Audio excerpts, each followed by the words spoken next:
Hi everyone. How are you guys tonight? Great. It's great to see you guys here. Some faces that I know, some that I don't, but I hope to get to know you soon. If you come back to the library, we have a lot of great things that we have planned coming up. So we always have Jerry Fit. This is a senior fitness class. We sit in a chair. We do it to your own capabilities, so whatever you want, you can use weights, you cannot use weights. But we do that every Monday and Friday at 1 o'clock p.m. If you're interested in that, give the library a call. Ask to talk to Robin, and I will talk to you about what your needs are, and we can try to accommodate them. You can do your own physical therapy in the room if you want. We have a few people that do that. They have their own exercises they need to do. And it might give them motivation to actually do their own physical therapy if they're there with other people. So you're welcome to do that.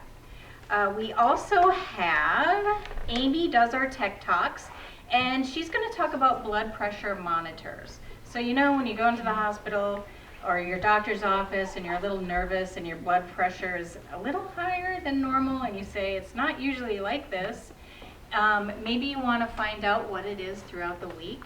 You can check out a blood pressure monitor from the library and you can take it home for a week and you can check your blood pressure and then give that to your doctor. She's going to talk about how you use the machines, how you're supposed to be sitting when you're checking your blood pressure and all that kind of stuff. But that is July 30th at 2:30 p.m. if you're interested in that. We have a book discussion every month, and so August 3rd at 6 o'clock p.m. we are discussing the book Dream State by Eric Puchner. It is Puchner. I had to look that up because I thought, no way, it's not Puchner. It is. So Eric Puchner is the author, and he wrote a novel about they were graduate school friends, and then it becomes a love triangle sort of thing. And then their family and the repercussions of hurt feelings and stuff like that. So if you're interested in that, that's August 3rd at 6 o'clock p.m.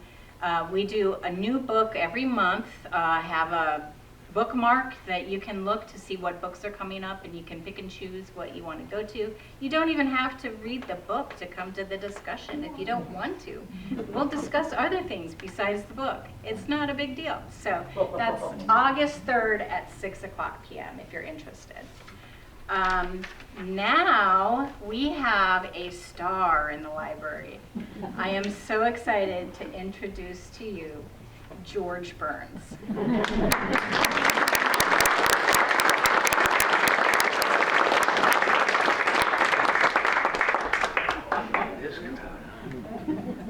Wow, you're all older than I am.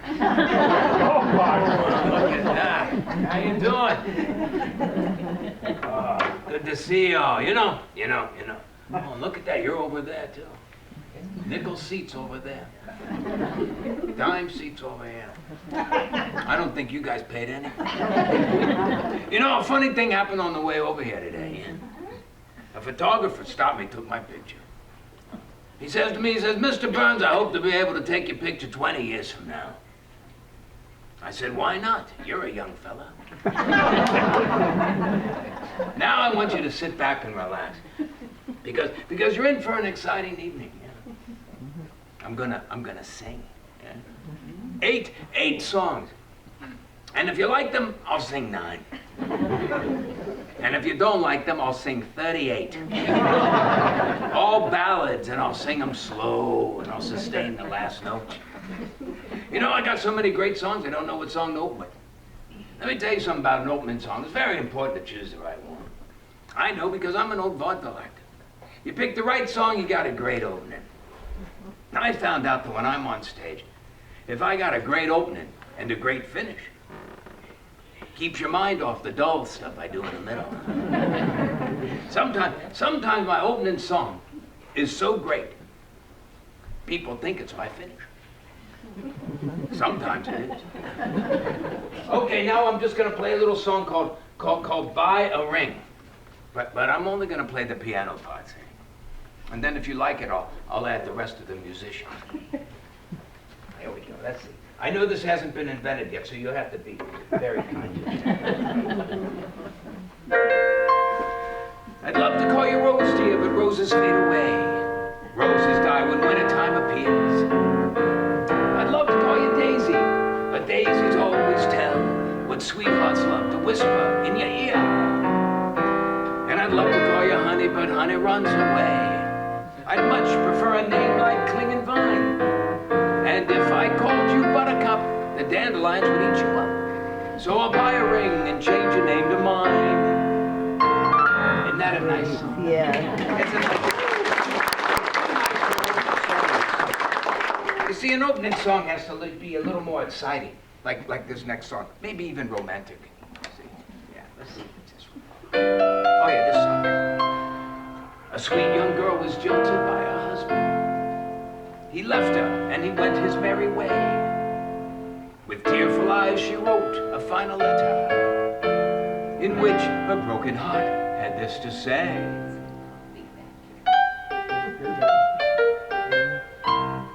I'm returning every present that you gave me. I'm sending back each letter that you wrote. Every sweet memento that we cherished. The locket that I wore around my throat. Enclosed, you'll find the mortgage on the house here. That I'm fair, you must admit is true. I'm returning everything except the baby. That's the one thing that I didn't get from you. Isn't that a sad song? It's too sad for an opening song. See, an opening song has to be something a little lighter, something a little happier. Like this next song.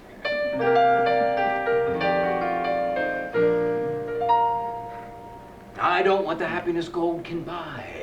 All that I want is you. I don't give a darn for the sunlit sky. All that I want is you. Your ways, they bring back sweet memories of mother and love I once knew. The rest of life's joys are just broken toys.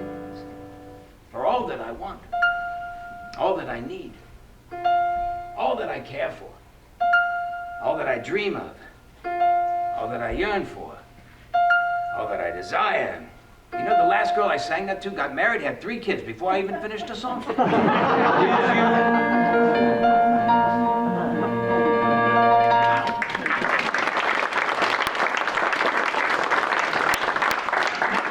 Let me tell you a little something about these songs. These songs were all very popular songs when I was in vaudeville.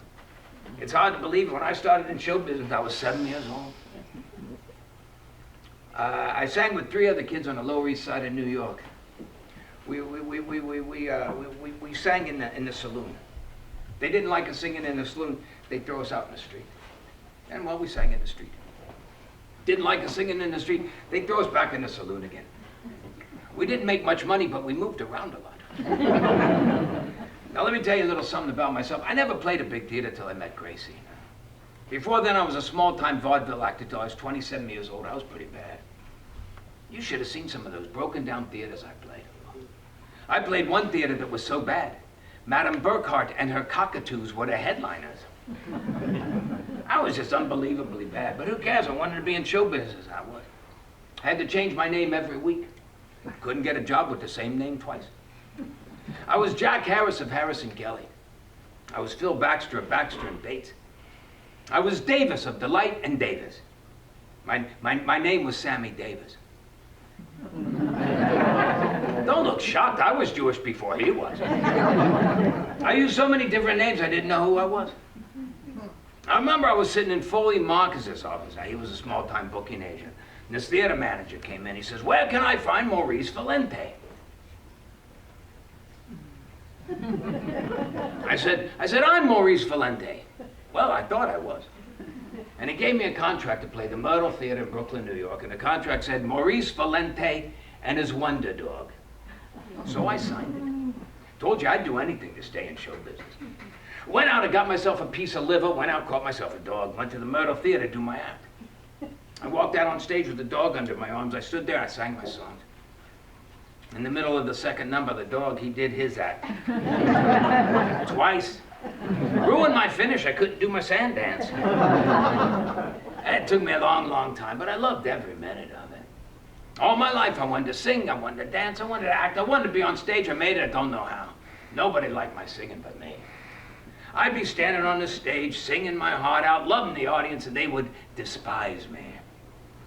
I was despised so often I thought I was doing well. Then I became a buck dancer. But I could only tap with my right foot. My left foot wanted me to go into some other business. So I did a dramatic sketch. People laughed. I became a comedian. Nobody laughed. So I decided to become a straight man, because a straight man does nothing. I figured if the comedian or the comedian asked the question, a straight man, all I would have to do is repeat that question, see? I repeat the question, they get the punchline, and I'm in show business. And it worked. I remember I was 19 years old. I met this beautiful little girl. Her name was Lily Lamont. And I asked her to do an act with me. And she invited me up to her apartment. And when I got there, the lights were low, the music was soft, and she had on a black negligee. And she says, "How would you like to have a drink?" Well, I figured this was my opportunity to see if I could make it as a straight man, so I repeated the question. I said, "How would you like to have a drink?" And she had a drink. And she said, "Would you care for another?" And I said, "Would you care for another?" And she had another one. After 5 or 6 drinks, whoo, she got stoned. And she said, "Let's go into the bedroom." And I said, "Let's go into the bedroom." And when we were in bed, she said, "Aren't you going to turn out the lights?" And I said, "Aren't you going to turn out the lights?" And she turned out the lights, and I went home.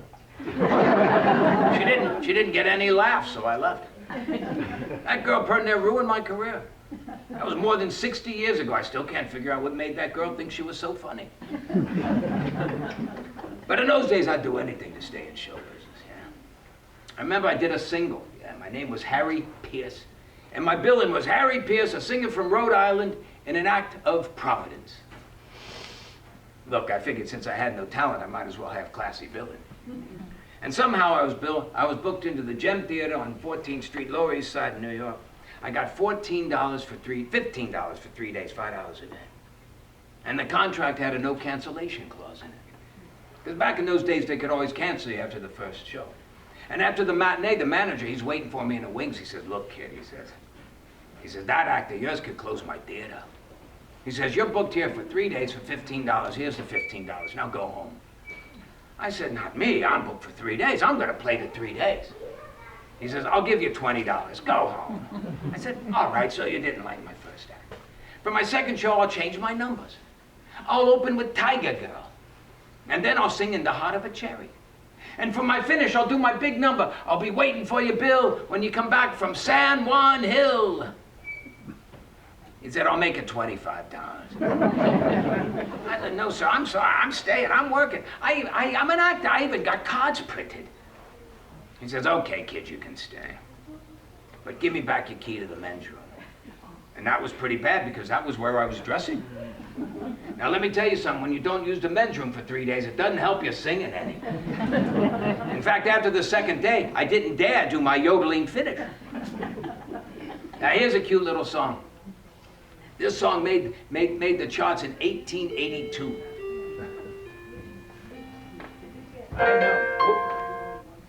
I know. I introduced it.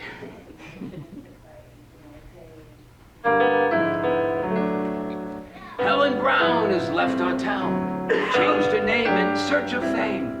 Upon the screen, I think I've seen the girl that I mean. I could swear she was Helen Brown, best dressed girl in town.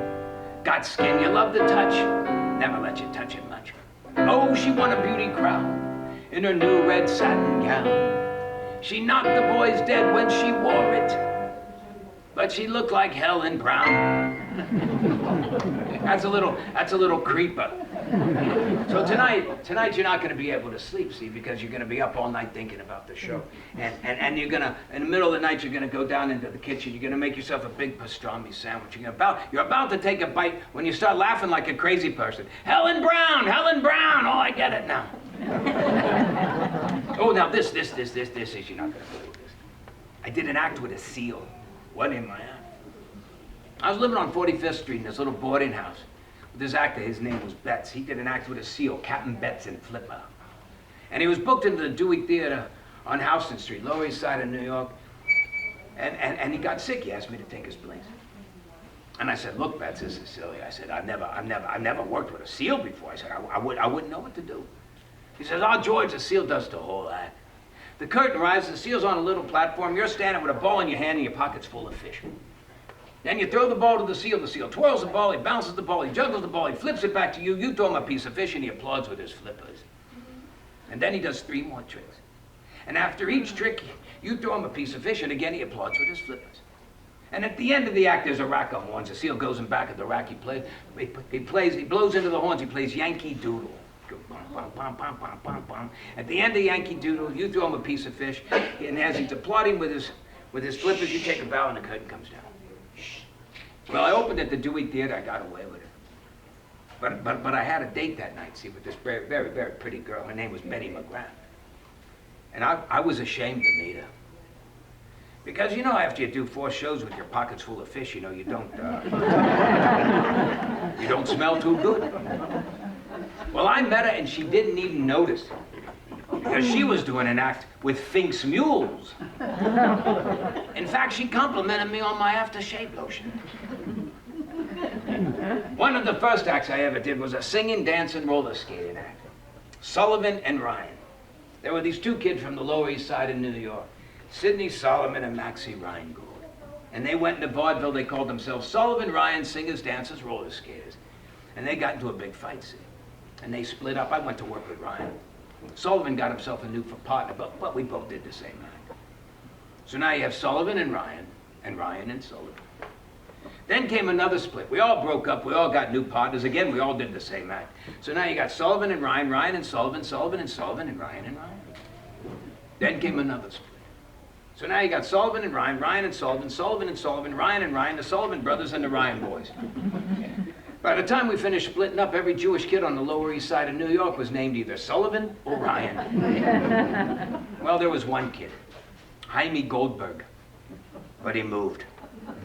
Told me he was afraid to live in an Irish neighborhood. Now I'm gonna sing you another song. Now this song is not an opening song. But you're such a lovely audience. I think I'm just gonna throw this one in for free.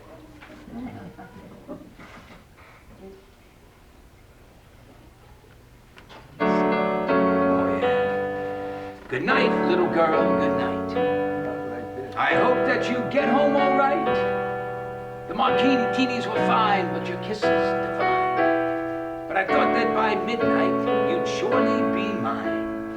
I was wrong, little girl, I was wrong. Run along, little girl, run along. If I couldn't win you with all the gin that's in you, good night, little girl. Isn't that a charming little song?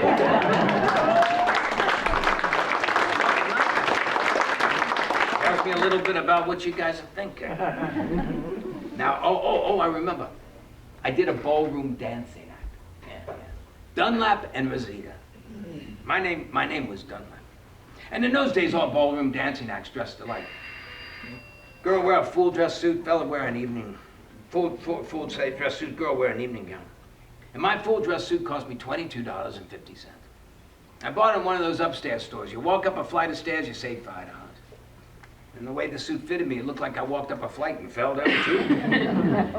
The vest had a little rubber loop at the bottom that you button on the top button of your pants to hold the vest down. And after the first cleaning, the suit shrunk.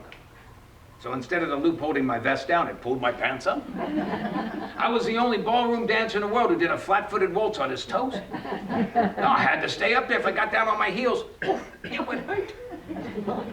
And Rosita got a dress in one of those fancy rental places where they make a beautiful dress and then they rent it out 50 times for $10 a night, 50 times for $5 a night, 50 times for $2 a night, and then they sell it.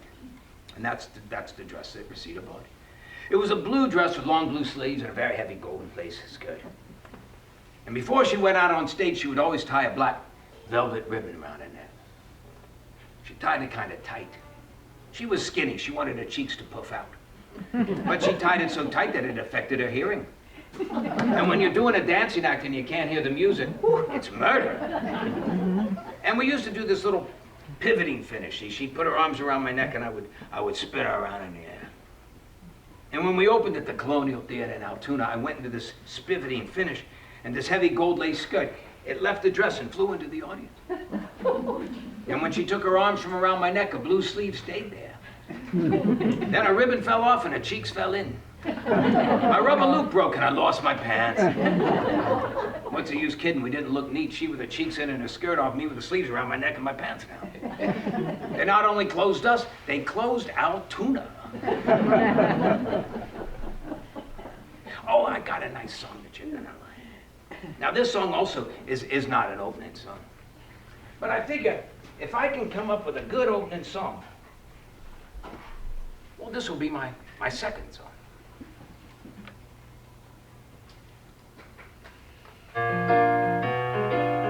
Yeah, you like this song. Old bones inside an old raincoat. Old bones inside of old shoes. Old friends from the hotel come by to wish me well and keep me up to date on all the old news. Sometimes I have me a whiskey and fall asleep in my chair. And I dream that I'm a man much younger than I am. I bet you think by now that I wouldn't care. But I love life, I'd like to do it again. Though I might not be much more than I've ever been. Just to have a chance to turn back the hands and let my life begin. Oh yeah, I'd like to do it again.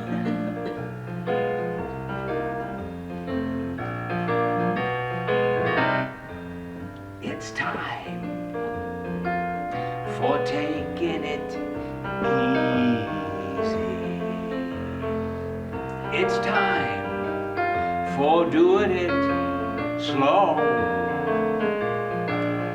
Old bones don't move so fast as they did once in the past. Now if I have to run, I simply don't go. But I love life, I'd like to do it again. Though I might not be much more than I've ever been. Just to have the chance to turn back the hands and let my life begin. Oh yeah, I'd like to do it again. Oh yeah, I'd like to do it again.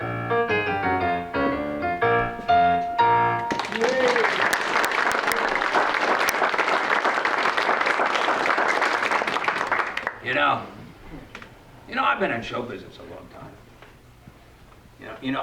I know all the big stars. I know everybody. Oh, you know that Al Jolson? Oh yeah, very strange man.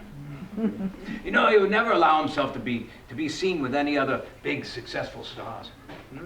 He only palled around with actors who had no talent. Oh, I know. I was one of his closest friends. And you know that singing style of his? Yeah, he found it all by accident. One night before the show, he was having dinner at Lindy's restaurant, and he had a double order of vegetables and sour cream, which consisted of radishes, cucumbers, and onions.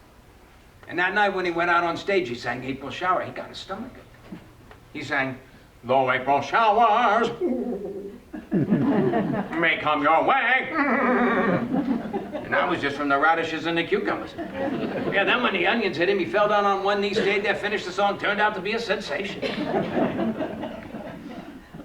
You know, my best friend was Jack Benny. And it's well-known fact in show business that I could always make Jack Benny laugh, but it isn't true. I never made him laugh. He made himself laugh. Like one day, he comes up to me at the club. He looks at me, starts to laugh. I say, Jack, why are you laughing? I'm not doing anything. He says, I know you're not doing anything, but you're not doing anything on purpose. And it was always silly little nothing things that would do it. Here's something that knocked Jack apart. It all started well, there were a few of us at this party, see, and there were a few of us standing by the bar, and we were all wearing dinner clothes. And I looked at Jack, and I happened to notice that there was this little piece of thread on his lapel. And I says, Jack, why, that piece of thread you're wearing tonight looks very smart. You mind if I borrow it? So I took the piece of thread off his lapel and I put it on my lapel. That was it. That was the whole thing. But that piece of business knocked Jack apart. He starts laughing and pounding the bar. He falls on the floor. He's laughing so hard. Next day I get a little box and put a piece of thread in and I send it over to Jack's house with a note that says, Jack, thanks for letting me wear this last night. About an hour later, Mary gives me a call. She says, George, that piece of thread got here about an hour ago and Jack is still on the floor. She says, if he ever stops laughing, I think I'm gonna leave him. Jack, you know, of all the things I did to Jack, and I did a lot of things to Jack, he never got mad at me, never, not even one. I remember before Jack died, he was supposed to be in the movie The Sunshine Boys. But Jack was sick, see, and he knew he wasn't going to make it. So he asked him if they would use me instead. And it worked, hey. I got the part. Got an Academy Award. Whole new career for me. You know, they say the hard part of acting is being able to laugh or being able to cry. Yeah, but not for me. If I have to do a scene where I laugh, I just think of my sex life. If I have to do a scene where I cry, I just think of my sex life. You know, I must be a very good actor because this morning after taking a shower, I looked in the mirror and I laughed and I cried at the same time. There I go, tearing myself down again. Now let me tell you, there isn't anything I can't do now that I couldn't do when I was 18. Which gives you a pretty good idea how pathetic I was when I was 18. Well, this evening really wouldn't be complete unless we talked a little bit about Gracie. Gracie played a sort of dumb dame on stage, right? The whole world thought she was dumb, but she didn't, see. She thought she was very smart. And whenever she said those strange things, she was always very surprised that she didn't understand it. Like one night I come home, I say, Gracie, what's for dinner? She says, roast beef. I just put 2 roasts in the oven, a big one and a little one. And I says, why? Why 2? She says, because when a little one burns, it means the big one's done. Another time she told me that her sister Bessie had to stay home because her canary was hatching an ostrich egg. And I said, Gracie, isn't a canary too small to cover such a big egg? She says, well, that's why Bessie has to stay home. She's sitting on the egg and holding the canary in her lap. When I asked her how her Uncle Harvey was doing, she told me that he had been held up by 2 men the night before. And I said, really? Where? She says, oh, all the way home from the bar. Now, I really don't know why Gracie married me. I don't know why. I certainly know why I wanted to marry her. Oh, she was a living Irish doll. 102 pounds, blue-black hair, sparkling eyes. Now, I'm not going to tell you about how I met Gracie or our courtship or my proposal or anything about that $17 wedding ring that I bought her that was marked down to $11. But there is a story I'd like to tell.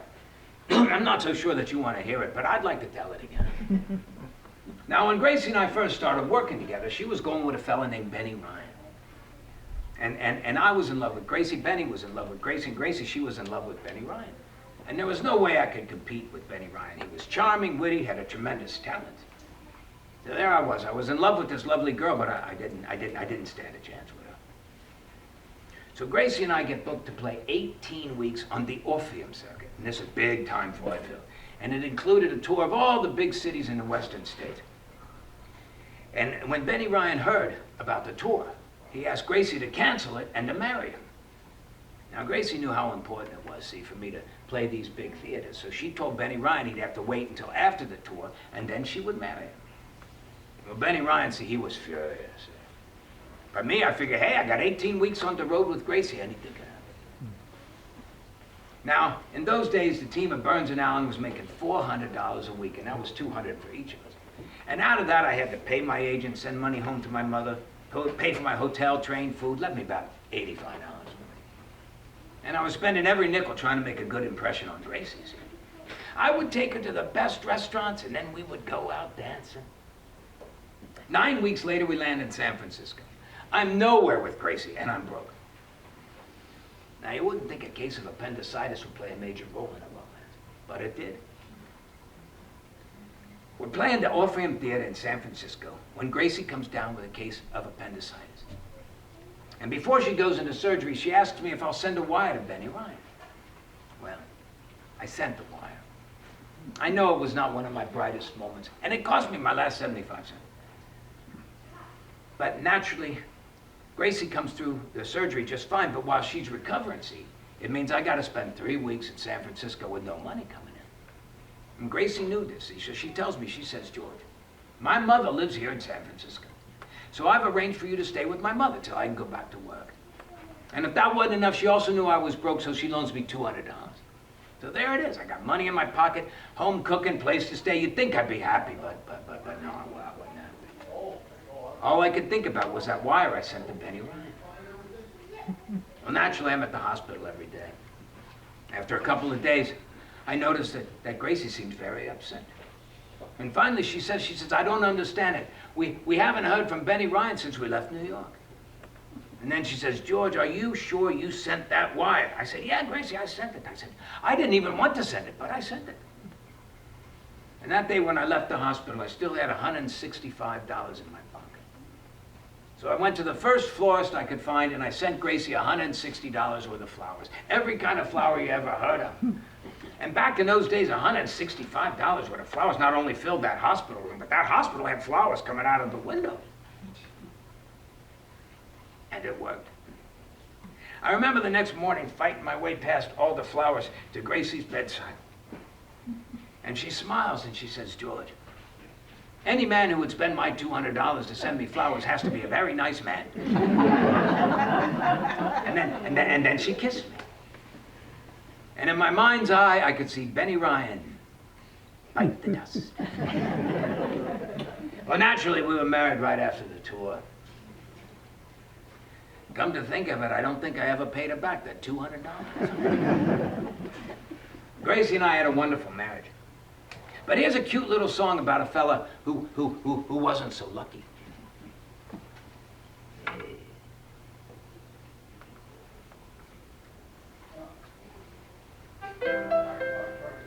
Augusta J. McCann was a henpecked married man. He's been fighting with his wife since married life began. I wish I was sitting out there. I'd love to hear this. One night at 3:30, while out upon a spree, a motor knocked him down and out. He nearly broke his knee. When Guy looked down and said, I think this bloke is dead. But when they said, let's take him home, McCann jumped up and said, he hollered, don't take me home. Please don't take me home. Oh, tell me, what did I do to you? Oh, have a little pity. I'm a poor married man. In search of peace I roam. I'm with you, most anything you do, so please don't take me. I'm not going. You can't make me. Yes, I'm staying. Please, please, don't take me home.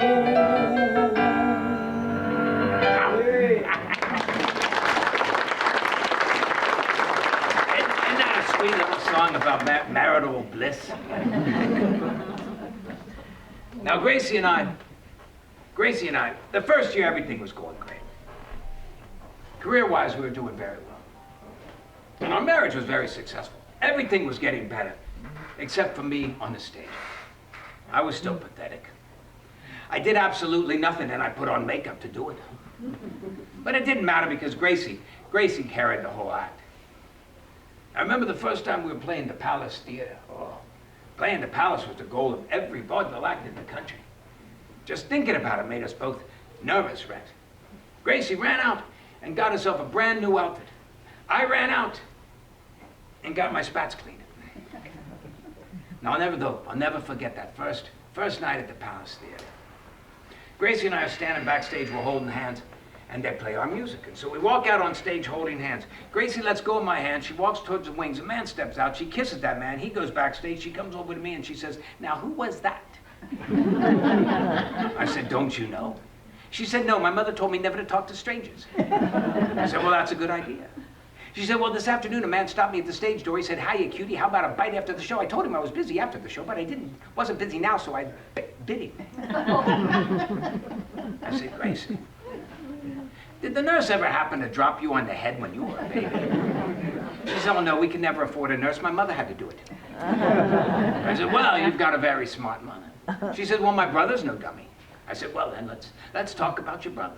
She said, "What brother do you want to talk about? The one who's married or the one who sleeps on the floor?" I said, you have a brother who sleeps on the floor?" She said, "Yeah, he's got high blood pressure. We're trying to keep it down." I said, Is that the brother with the scar on his neck?" She says, "Oh yeah, the appendix scar."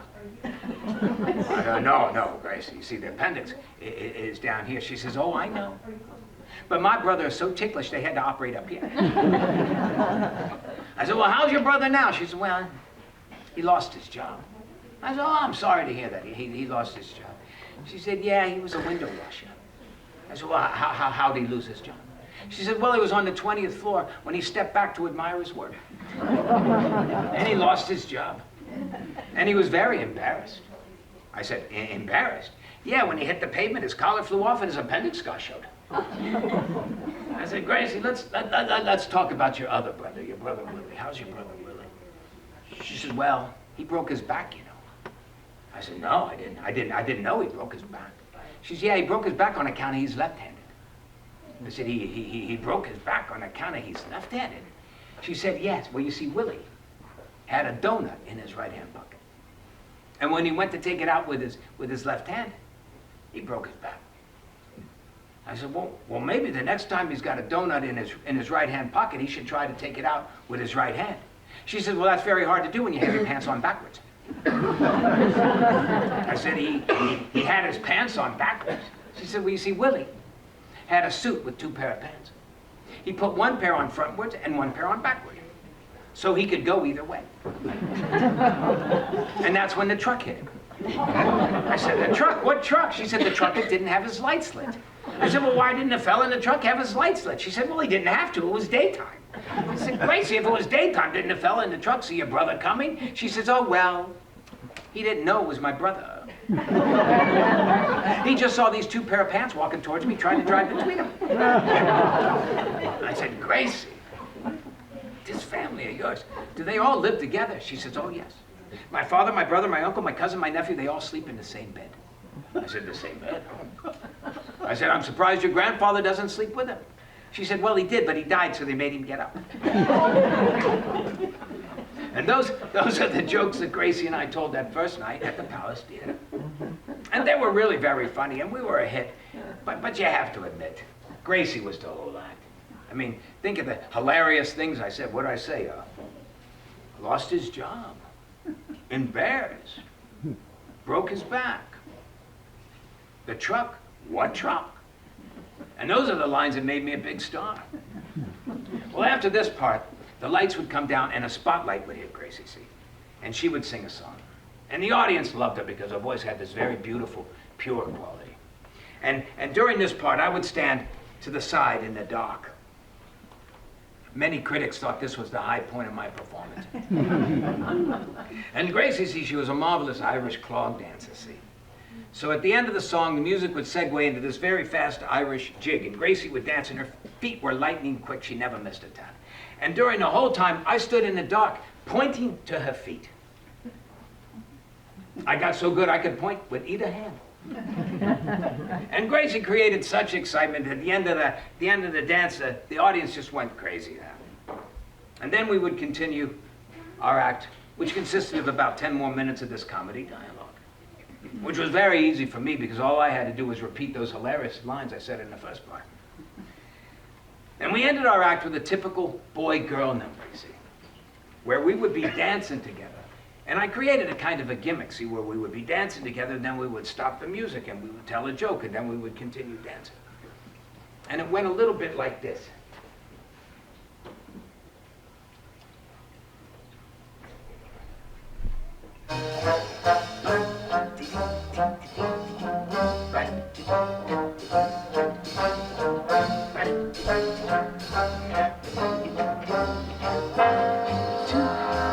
And stop. Gracie, how's your cousin? Oh, you mean the one who died? Yeah. Well, he's fine now. Music.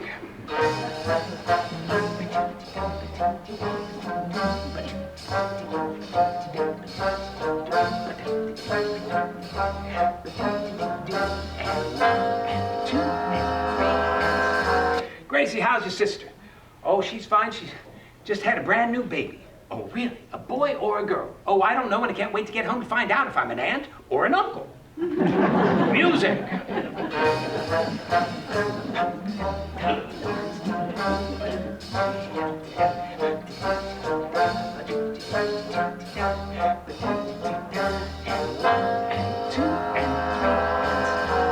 Gracie, how's your Uncle Harvey? Oh, he's fine, but the other day he fell down a flight of stairs with a bottle of scotch. Huh, never spilled a drop. Really? Yeah, he kept his mouth shut. Music.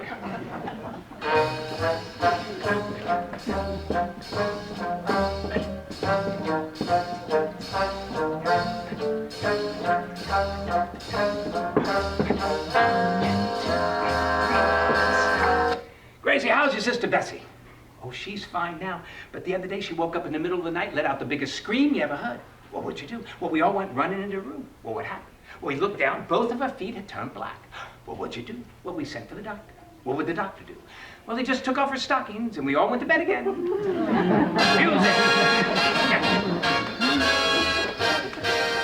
Well, that is the act that Gracie and I did that first night at the Palace Theater. And we were a big hit. I know. I was there too.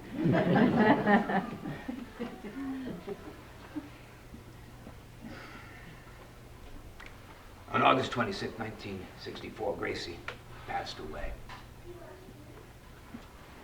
She had had a severe heart attack 3 years before, but she recovered so quickly, you know. At first we had round-the-clock nurses, but she was doing so well that we just dismissed them all, kept one for during the day. From time to time, she would have these little heart flutters, but it presented no particular problem. I knew where her pills were, which pill to give her, so if she had a heart flutter, see, I would give her a pill and I'd put my arms around her till it passed. It usually lasted no longer than just a few seconds. As long as we had those pills with me, we lived a very normal life. I remember once we were at a party, and I was standing around the piano. I just finished singing 3, 4 songs. And Gracie comes up and she whispers, she says, I think we better go in the other room. I need one of my pills. So we go in the room, I give her a pill. I put my arms around her, and it passes. And she says to me, she says, I feel fine, but I think I'd be more comfortable at home. So I take her home. But she insisted that I go back to the party, and when I got home, I was supposed to tell her everything that happened. So back to the party I go. And I get home about midnight, and there's Gracie sitting up in bed. Hurry up, she says, I want to hear everything that happened at the party. Well, actually, nothing out of the ordinary occurred. But there was Gracie. She was primed for all the gossip, so I couldn't disappoint her. So from midnight to 2 in the morning, I did nothing but make up a lot of lies about the wicked and the naughty things that went on at that party. I was in such good form, Gracie believed every word I said. I started believing it myself. But this just gives you an idea how casually we took Gracie's illness, you see. As long as I had those pills with me, we lived a very normal life. It never entered my mind that anything would change that. And then one night she has another one of her attacks. I give her a pill, I put my arms around her, but this time it doesn't help. And when the pain persists, we rush Gracie to the hospital. 2 hours later, Gracie's gone. I was stunned. could this be? Huh? I still had pills left. She looked so peaceful. I never got a chance to say goodbye. I wanted to talk to her once more. I wanted to look into those big brown eyes. I wanted to stand one more time on the stage with her and say, Gracie, how's your sister? But I couldn't, you know. So you do what you can do, you know. I told her I loved her. I kissed her, and then I had to leave the room. For the first 6 months, I went to the cemetery every week. I just sat there and cried. I couldn't do anything else. Nighttime was the hard time for me. You roll over, you expect them there, and then they're not there. And then one night, about 6 months after Gracie passed, I did something that I'd never done before. And to this day, I still don't know why I did it. I was getting ready for bed, but instead of climbing into my bed, I climbed into Gracie's bed. That was the first full night's sleep I'd had in 6 months. I sleep there still. I have learned that you can cry and you can cry and you can, but crying ain't gonna change anything. Now I go to the cemetery and I just talk to Gracie. I bring her up to date on all the gossip, tell her a few jokes, maybe sing her a song. We don't know if they can hear us, but we like to think that they can.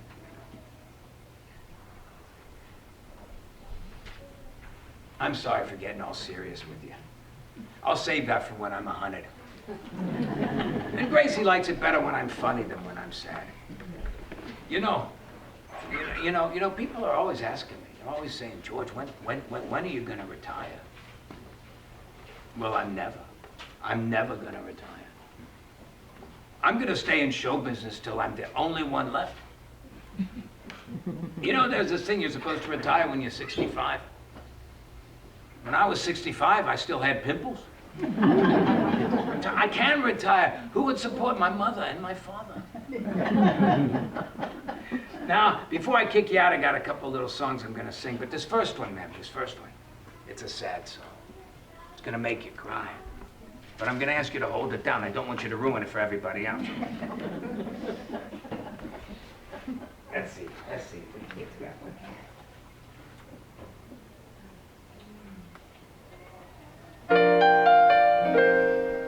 Sweetheart number 1 is nearly 50, while number 2 is 22 today. Number 3 came like a springtime flower, and she'll be 2 years old the 1st of May. My heart, its triangular devotion, beats for the ones in life so true to me. A mother, a wife, and a baby to share my life. That's sweetheart number 1. 2. Are you crying? She's not crying. Heartless woman, heartless woman. But here's another one. This is one of my favorites. You'll like this one here. Oh, I forgot the number of my house the last time I went out. Oh, I forgot the number of my house, so for hours I roamed about. So I unscrewed the number from the door. I have it here with me tonight.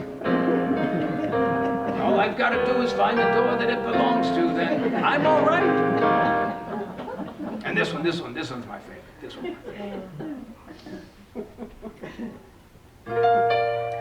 My kid brother is a lazy kid. One day's work is all the work he did. Wrote a song entirely wrong. Up in Yonkers it is going strong. George M. Cohen and the other gang heard my brother in the song he sang. They said, it cannot miss. It's bound to be a hit. How can it miss? How can it miss? When the chorus goes like this. Sweetheart number 1 is nearly 50. That's another creeper. So tonight, you're gonna take a big bite out of that pastrami sandwich and you're gonna be chewing and you're gonna be thinking about going back to sleep. But all of a sudden it hits you and you spit it out on the floor and you scream, sweetheart! He sang sweetheart again. Oh my goodness, that's so funny. Well, you have been a delightful audience, but it's time for y'all to go home. So I'm gonna sing one more song, and you don't have to cry now, okay? All right. This isn't an opening song. In fact, this is my closing song.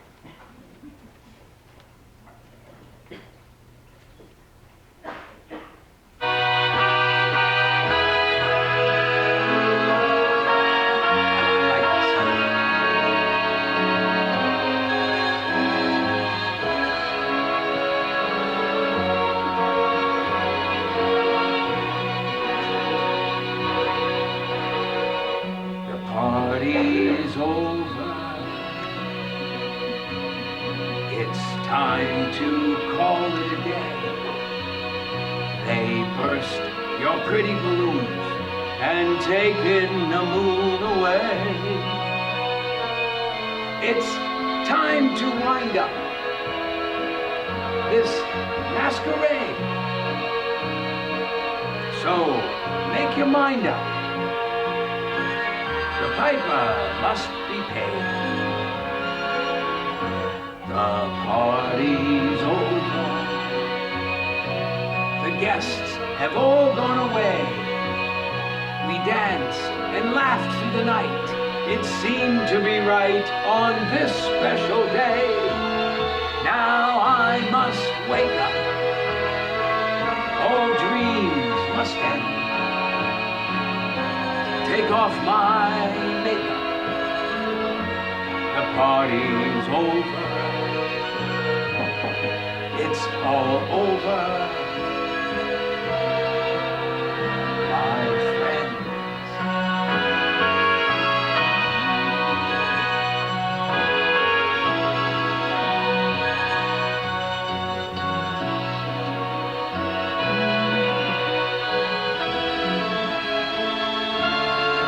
Now I must wake up.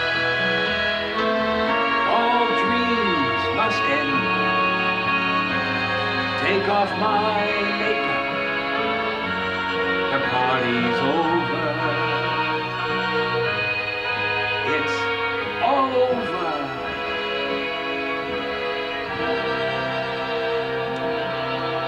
My friends.